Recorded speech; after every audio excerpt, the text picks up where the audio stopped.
And then right here I have one of the motion sensors. So I'll just move right in front of it. And look at that.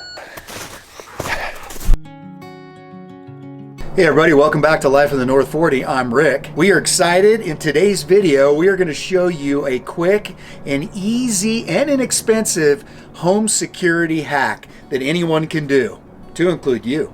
One of the videos that we wanted to bring to you all is something we've done on our property a few years back. Very cost-effective way to create a security cushion in and around your home or your dwelling, anywhere that you want to have an early warning scenario. As I use these wireless security alert system from Bunker Hill Security at Harbor Freight. Basically, it's a transmitter and a receiver. If you've been in a business and you heard when you walked in the door, dee-doo, dee-doo, the motion sensor alarms, that's what this is. And the reason I wanted to highlight this and show this to you is because this is a very cost-effective way to create early warning security in your home. $14.99 currently online and in store for this setup. Very inexpensive. I have experimented with these and I'm gonna show you what I've done on our property, and I've created a second layer of security because when my dogs hear these go off, the receivers in the house, when they hear that sound, they launch outside. It's created a Pavlov type effect. They go out and then they start to check out and investigate who's here and comb the property. So it's a double layer of security. It is a deterrent for burglars, things of that nature. I have kind of multiple driveways. I'm going to show you how I set the transmitters up there, down by my shop where the trails come down there, and then in my dismounted avenues of approach behind my home through the woods. There's some old logging roads and ATV trails I still use today, where dismounted foot traffic typically filters up the lot when I've had people do that, trespass. So these allow you to be alerted when some critter, car, or human is approaching and it gets within the field of view. So let's talk the specs on these. It says on the box that the range from the transmitter to the receiver is 400 feet, okay? The reason this is black and then this is white, this is how they come, both the transmitter and receivers is white. I sprayed this with a flat black paint because I had it. You could use a camo paint, brown paint, whatever. And then these say that they're weatherproof, but I went ahead and I taped the seam of the body all the way around where water could infiltrate in with black electrical tape or black friction tape, just for another layer of waterproof. The battery box on the back, I taped that double layer, shingle style. A layer of tape over the top of that so water sheds off the two, so it doesn't get in the battery box either. So, what is the field of view or sensor range? It says that this is a 30-foot sensor range, so 30 feet and 40 degrees. So basically 40 degrees off of this face, it will sense movement. And I will tell you, a downside of these, it senses movement. So any deer that walk by, turkeys, elk, moose, if you have a lot of wildlife, these are gonna go off. So it's one of those things you just can't help. It is an active sensor that will immediately report back to you. I initially thought, you know, my old tactical military days, our early warning devices we'd use were tripwire based a lot of times. Well, those are, once they're tripped, they're gone, right? Plus, with the game that I have around here, the animals would trip those. So the good news here is you don't have to reset them. They're not going anywhere. You may have to change your batteries. I will say from my use, these take 4C batteries in the box, or if you want to alleviate the C batteries, which I did, you can buy a 6-volt plug-in adapter, which I got a few of these on Amazon. And these will plug right into this box and you don't have to have the C batteries anymore. These are in my windowsills facing the directions where my transmitters are. All right, everybody, I wanted to give you a close-up of the unit and point out a couple things here. On the side here, you see that there's a jack for a 6-volt DC plug. And I am going to plug ours in right now, and I'm going to show you what that sounds like in the light flashes. So you can see what that looks like. So that is on low mode.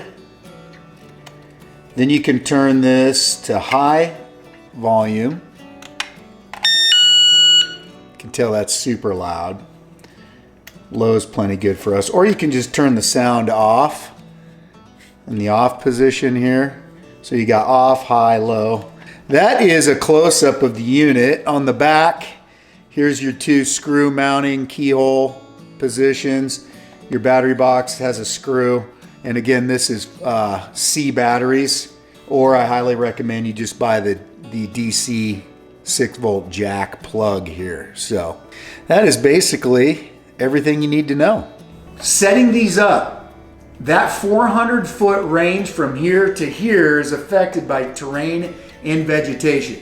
So one of my sensors down by my shop kind of goes downhill from the house, so that the ground acts as a block.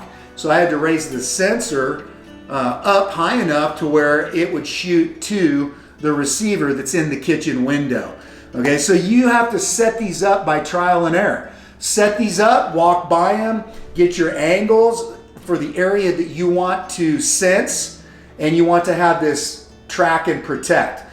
So for example, I have a split trail in one spot that I'm going to show you, and I had to find a tree in between the split trail that no matter which trail was used to come down to my shop, this would pick it up. And then I had to have it in a position where it would reach the receiver as well. So it's just experimenting. And what I did is I had Brittany in the house buy this. She was almost going crazy because it kept going off. I was out on the trail network setting these up, aiming them, if you will, and I had to make sure that they would reach the transmitters. I had to test that with Brittany on the other end just to make sure before I mounted the sensor it was going to actually work.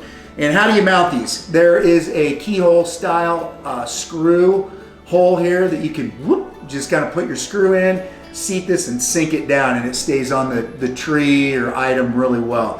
One of them I have on a vinyl fence and I left white, so it matches the vinyl fence coming in one of the sides of our driveway.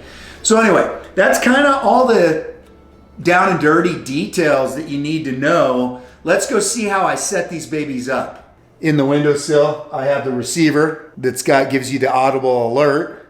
And then right here, I have one of the motion sensors. So I'll just move right in front of it. And look at that. So it picks up that 40-degree field of view for 30 feet. So you just move right in front of it and you see how sensitive that is. Just wave my hand in front of it. Okay, and I have the receiver or the volume level on low right now. So you can see this guy here, I didn't paint it black. I just kept it white since I screwed it into this white vinyl fence. This is one of the entrances and exits to our big loop driveway. Obviously need a sensor here, and I don't want to have the sensor facing our private road that our neighbors drive on. I don't want to pick up every vehicle going by, just the vehicles that turn into our property. So that's why it is located right here. You see I just put a screw right in the vinyl fence. It just locks in to the back of the unit. You see I have it taped. The battery box is taped with Gorilla Tape. I have all the seams taped in a shingling-like effect so all the water just runs right off. Keeping in mind, you're going to pick up anything that passes by at 30 feet out at a 40-degree field of view from your sensors.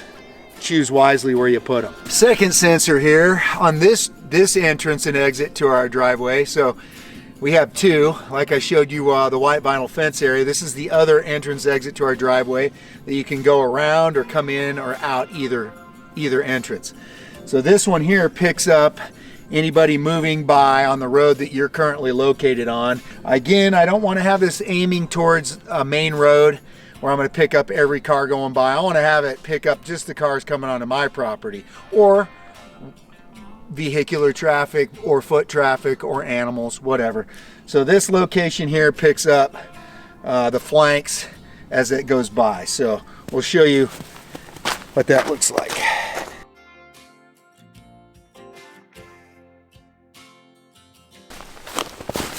You see it right here? Now this is in a spot that is high enough to where it will reach the receiver in our kitchen window. This is the sensor that picks up our two forked trails or roads coming down to our shop.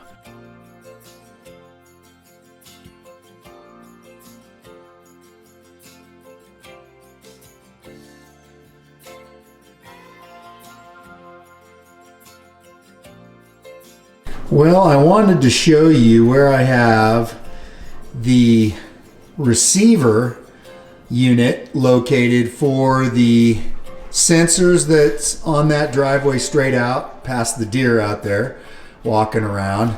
And then our other side of our driveway goes out that way, which you can't see in your field of view, so it kind of loops around. So I have a sensor over here, a sensor up on that vinyl fence. And both of those, to include that shop sensor at the forked trails down by my shop. There's the end of the shop, and then past that is the driveway turnaround. That other sensor is over that way at the fork of my trails. So it has to transmit from over this little, it's a rise here, but the straight shot radio waves can make it straight to this window. Okay, so that leads me to the location of the sensor. Keep that sensor right here in the windowsill, and then it just plugs in right here with that 6-volt adapter that I talked about. This little guy here is one of two on the trails that are up behind my house through the woods. So I wanted a sensor for anybody that may be lost or trespassing or poaching or whatever on our property, as well as game. I like to know when game are coming up to the house, towards the house. So if anything runs these two trails, this particular one will catch this trail. Well, here's our fifth and final one. This is basically parallel to the other trail that's just right behind me.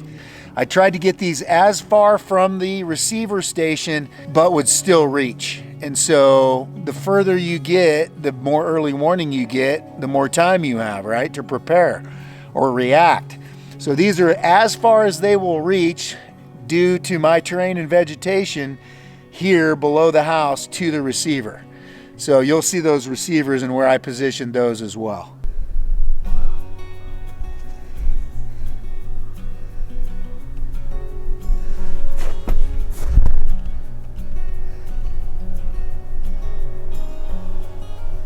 So here is the other receiver that's plugged in right here into the wall with one of those adapters, so I don't need the C batteries.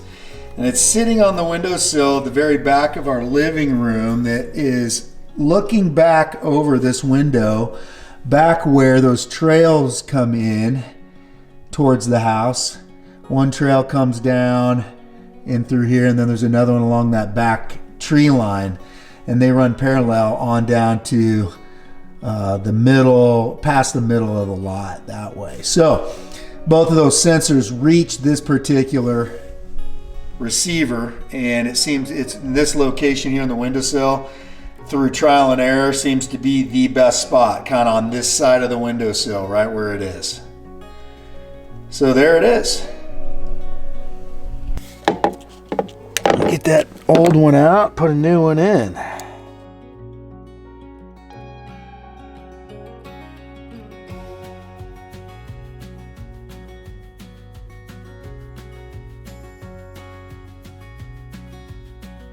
So what we have here is that one covering that one covering that one, so any moisture will just run right down.